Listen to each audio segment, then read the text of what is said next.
Matt, help us understand this federal court case. Is a compensation claim now launched by Gove Yunupingu on behalf of the Gumatji people.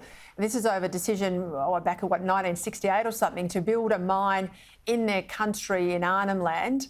You had the story in the Australian. What can you tell us?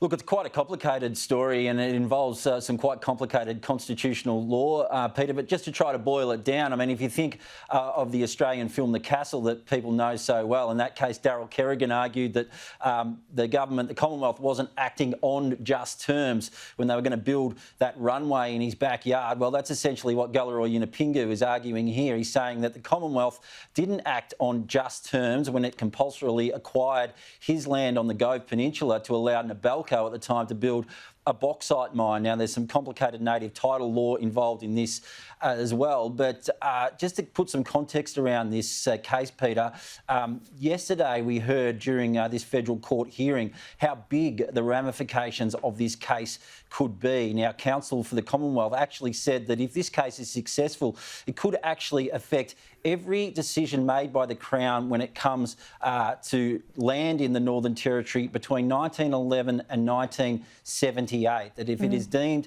that Gove Yunupingu's native title was in fact breached in 1968, then basically every act by the Crown between 1911 and 1978 that affected native title could be eligible for compensation, and that includes for things like the building of roads. So this case could have some far-reaching consequences here in the Northern Territory.